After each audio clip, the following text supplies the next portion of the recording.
Hi all, I thought it'd be fun to go over some of the funniest named openings I've come across recently. I've been keeping some notes over the last few days and trying to put them in alphabetical order. I have more than 40 for you. Let's go through them just briefly and I'll maybe comment on some of the potential ideas. The Bullfrog Gambit, for those interested in gambits. D4 knight f6 if you want something really unusual to shake the opponent out of territory. G4. Wow, this is an interesting gambit idea called the Bullfrog Gambit. I may, in the description of the video, give you example games if you want to chase these up. But let's just go through the names here, just for fun. Now the next one is the canard opening, d4, knight f6, slightly perhaps anti-positional move. But also, you could say it's like reverse Dutch stone wall. f4, so it's got some ideas, maybe a reverse Dutch stone wall. So that's the canard opening. Next, the clam opening, e4. E5, D3. This is apparently called the clam variation. Clam, I looked up, is an informal term used to refer to the bivalvia class of organisms themselves found in the phylum of mollusks, for those interested. So that's the clam. Okay. Now this is an interesting one. The Clarendon Court defense, D4, C5, provoking white forward, and then playing F5 as though it's the Dutch defense. Okay, and okay, the next one is funny because I drink a lot of Coke, but Pepsi at the moment, but I used to drink Coca-Cola. The Coca-Cola Gambit, G4, which is the Grob opening, so like Grob symmetrical here, but the Coca-Cola Gambit is apparently F4. Yes, it doesn't get mated immediately because black hasn't got the queen out to go to H4. So the Coca-Cola Gambit. Here is the crab opening, A4, E5. The crab opening, and now H4. So I guess it's like a crab with those on the side, those pawns on the side. Okay, now similar to that, the creepy crawly formation, A3, any move for black. H3, creepy crawly. Now this is an interesting one. The double duck is F4, double duck formation, F4, F5, D4, D5, double duck. The dragon variation, one of my favourite lines of the Sicilian actually. So the Sicilian dragon, named after I think a star formation actually. I think I was correct on that recently. It's a star formation, not actual mythical dragon. So it's quite a respectable opening, respectable. Been used by Kasparov a few times against Anand. So the dragon variation of the Sicilian defence. The elephant gambit, I've used this myself as black, e4, e5. I used to win quite a few chess cube war zones with this. Knight f3, and then we have d5, because one of the ideas is to dislodge the knight and quickly mate on h2. After this I had a lot of fun games with this. It's quite dangerous if white doesn't know what he's doing. So that's the elephant gambit. It's from the black's perspective, that gambit, to play the gambit there. The English orangutan, so qualifying the orangutan, which is b4, immediately that's like the orangutan, but the English orangutan is like, it starts off with the English opening, c4, and then playing b4. It's quite a logical move actually. It does give that fianchetto opportunity there. So the English orangutan. This is the flick knife variation. This was used by Kasparov against John Nunn. Very dangerous opening and thought to be a refutation of the Benoni. This, it goes like this, for example, like this. So here G6, F4. It's very, very dangerous. Quick bishop B5. Yes, it's very, very aggressive flick knife variation. Kasparov against Nunn kind of dented a bit of the Benoni's interest actually.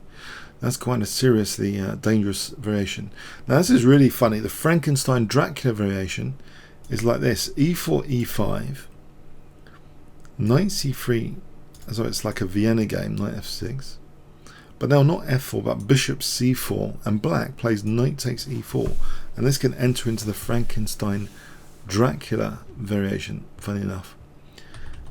Okay, the fried fox variation next, e4, f6, and the black king is very adventurous now after d4 with king f7. Bit dangerous to play, I think. The fried liver attack, this is very popular opening. Knight f3, knight c6, bishop c4, black plays knight f6. That vulnerable point f7 is immediately attacked. d5, e takes, and this is going to enter the fried liver attack. Okay, with say knight takes f7 here. Knight takes f7 is quite dangerous, or d4. Okay, so the fried liver attack. Next, going down my list, the giraffe attack, e4, e5. So giraffe attack, e4, e5, knight c3, bishop c5,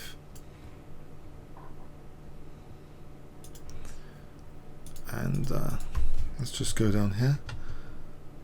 Pardon me.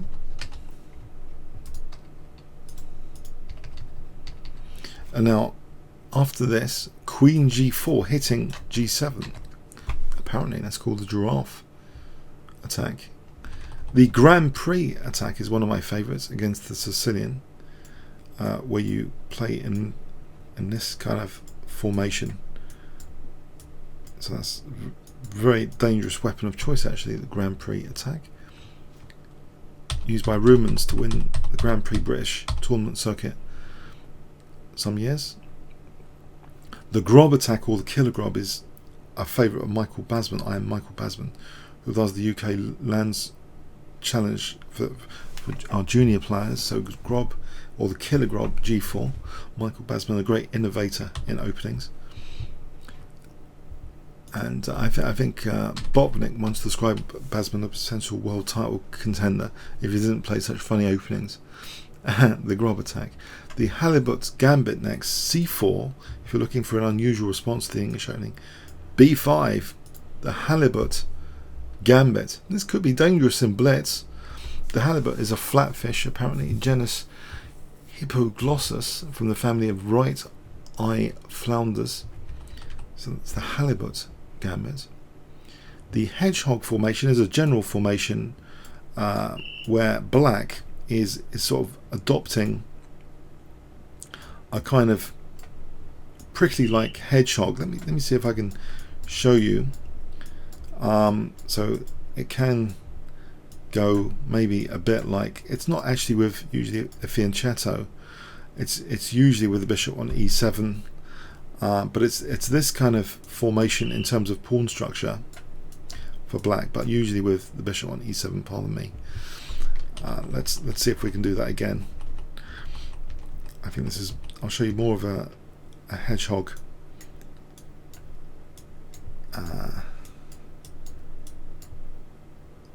Let's see. So black having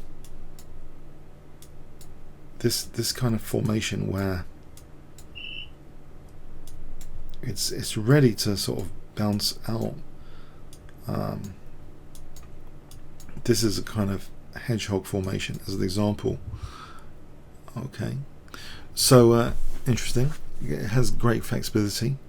Let's go now to the Hillbilly Attack. This is against the Coca. If you don't want to enter loads of Fury, sort of playing d4 here, bishop c4. This is interesting ideas that you can actually gambit here to maybe call Hillbilly Gambit is equally viable. You can gambit here, you can drop the bishop, for example, and then maybe bring the queen out and park the queen on h4 as an example, but it starts off with the Hillbilly Attack, maybe going into the Hillbilly Gambit proper with bishop b3. So that's interesting choice against the Coca. I think it's not necessarily sound, but great fun. Probably a great weapon of choice for blitz, which I should try out at some point. The Hippopotamus Defense is where black basically, I'll give an example, try and give an example, plays a bit like this on both sides. It's not a5, but like waiting like hippo on both sides. You know, maybe b5, bishop b7. That's kind of set up. The distinguishing feature: black moves a number of pawns to the 3rd rank, but none of them to the 4th rank actually. So actually not b5. That's a technical violation of the hippo. b6. I think black is often waiting around for, pardon me, after castles, black is often waiting around here for white to play. See, white can either play like d5 or e5, and if d5 then e5, if e5 then maybe like d5, you know, playing for c5 later. So the hippo is very interesting because the black pawns are actually, they don't cross the 4th rank here. They're just waiting for white to commit the structure. Very interesting idea actually, the hippo. The hyper accelerate dragon, hyper as in very excited to play a sort of dragon, e4, c5, knight f3, and instead of the usual like d6, g6 immediately to finish it to that bishop. The kangaroo defense, d4, e6, c4, bishop b4. So that'd be nice for Australians to play maybe. Kangaroos, apparently I looked up, mostly in Australia actually. I don't think they're anywhere else generally. Kangaroos. Kangaroo defense. The killer grob, g4, or the grob. The Kingfisher Gambit, d4, f5, knight c3, d5, e4 apparently is the Kingfisher Gambit. The Kingfishers are a group of small to medium sized, brightly coloured birds in the order of Cruciformes. I'm pronouncing that reasonably okay. The lizard attack is knight c3, d5. Now this move e4, provoking d4. I've sometimes played something similar to this against center counter by transposition.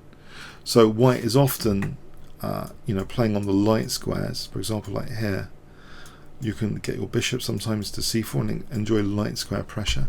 So I didn't know I was actually playing some sort of lizard attack. That's a bit cold-blooded of me. Lizard attack. The lobster gambit, e4, e5, knight f3, f5, and now against this aggressive f5, the lobster gambit is g4 apparently. I think these should all be played for a laugh at some point in blitz, if nothing else, especially bullet chess. Why not have some fun with chess openings? Probably learn about different pawn structures as well. The mad dog attack, d4, d5, e4, d takes, knight c3. This actually extends a bit more now, this mad dog attack idea where you play this. Looks a bit like a Staunton Gambit without f5. So you're accelerating your development. This is apparently mad dog attack territory. Seems very reasonable to me. Okay, as an attacking formation. Yes, as a gambit. The Medusa Gambit, d4, knight f6. Now, after c4, the crazy move, as though it's a mouse slip if it was online, g5. Medusa Gambit. Wow. Medusa, the three Gorgon sisters, Medusa, Steno, and Euryle, were all children of the ancient marine deities Phorcys or Phorcys, and his sister Ceto or Keto. So the Medusa Gambit. I know this is crazy stuff. These are not necessarily sound openings. Now this next one is the Mongoose variation, e4, c5, knight f3, queen a5. I think mongooses are very popular at the moment on TV, as we all know. So e4, c5, knight f3, queen a5. The monkey's bum, e4, g6. The meerkats I've been thinking of, sorry, the name slips. Meerkats are apparently a type of mongoose. So here, the monkey's bum, e4, g6, bishop c4, bishop g7. It's got a specific idea of hitting f7 immediately. e6, provoking some dark square weaknesses. Now gambiting with d4 to cause black some issues. I think there's some controversy when I look this up on various sources. Oh, knight d2 or knight e2. Knight e2 seems more logical to me, to hit that bishop and just treat it as a gambit here. Seems quite potentially dangerous. You know, maybe you can use the h file. That's what I'll do. So that was the monkey's bum. The Mosquito Gambit. This sounds annoying. d4, e5, d takes, and now queen h4. Interesting idea. The Mosquito Gambit. Annoying. I'm not entirely sure what the idea is, to be honest. After knight f3, I could do a quick reference check if there's ever been played before. Apparently there are 3 games in ChessBase for this. Miles against Hubner, for some reason, is listed. I'm intrigued. d4, e5 takes here. Queen a4. Were they having a laugh? Anthony Miles against Hubner in Tilburg 1985. Maybe that's complete utter nonsense. I don't know. Or a fabricated game score. Here we are, back. Okay, caused such a problem that I needed to look it up. Oh man. Okay, let's get back on track. So all these very serious openings, or not so serious. The Nescafe Frappe attack goes d4, knight f6, and apparently c4, c5, and it goes on a bit here, the Nescafe Frappe, with d5, b5, c takes. So it's not helping counter gambit, Manco Gambit territory. White now lets black take that pawn. Okay, for a quick e4, b4, and now this knight b5 here. I think this actually sets quite a nasty trap at this point. That if knight takes e4, maybe this is quite annoying. This, because if knight here, then knight d6 is checkmate. So black may be advised in this position to play d6, and then after bishop c4, yeah, we have this kind of, if it really is legitimate, it's called the Nescafe Frappe attack. Okay, maybe black needs to be awake with some coffee before facing this when they play this Manco Gambit. The Orangutan b4. Okay, the Orangutan. The Polar Bear is like the bird's opening f4, the Polar Bear. The Porcupine variation c4, f5, e4, f takes, knight c3, knight f6, and now g4, the Porcupine variation. Apparently interesting, like a delayed grob, maybe you could say. Okay, we're up to the Porcupine. The Pterodactyl variation e4, g6, knight f3, bishop g7, d4, c5. Pterodactyl variation. I've been playing this recently. I didn't know it's been called this.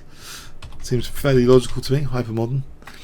The Rat Defense d4 playing d6. Apparently that's a rat defense. The Snell variation d4, c5,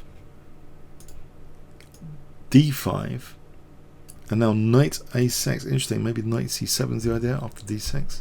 The Snell variation. Funny stuff. The Sodium attack is knight a3, apparently.